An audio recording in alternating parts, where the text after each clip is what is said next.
دل میں قرات کرنے سے کیا نماز ہو جائے گی؟ اس پر حکم یہ ہے کہ جب بندہ نماز پڑھ رہا ہو کہ وہ اللہ اکبر اتنی اونچی آواز سے کہے کہ اس کے اپنے کان سن لے۔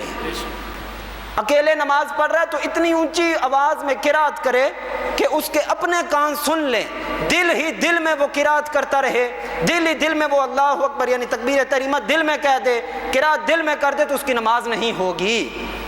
اسی طرح ہی اب اللہ اکبر پہلی تکبیر کہنا یہ فرض ہے، اتنی آواز اونچی آواز سے اللہ اکبر کہنا ہے کہ اپنے کان سن لیں، یہ نہیں کہ پوری مسجد سن لیں، نہیں اپنے کان کم از کم اس آواز کو سن لیں۔ پھر آگے ثنا ہے، ثنا جو ہے یہ سنت ہے، تعوذ اور تسمیہ بھی سنت ہے، ان کو بھی اتنی اونچی آواز میں کہنا ہے کہ اپنا کان سن لیں، لیکن نہیں بھی سنے تو نماز میں فرق نہیں آئے گا۔ آگے قرات ہے،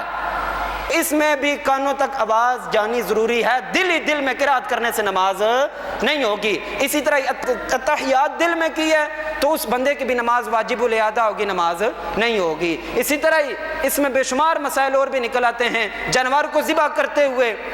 کسائی نے منہ میں جناب گٹکا ڈالا ہوا ہے، کوئی چیز ڈالی ہوئی ہے، وہ پڑے ہی نا، منہ بند ہے، منہ بند ہے، وہاں سے یوں کر رہا ہے، اس کے لیے حکم یہ ہے وہ جانور حلال نہیں ہوگا، بلکہ جو چھری چلانے والا ہے اس کے لیے حکم ہے اتنی اونچی آواز سے اللہ اکبر کی صداؤں کو بلند کرے کہ اس کے اپنے کان سن لیں،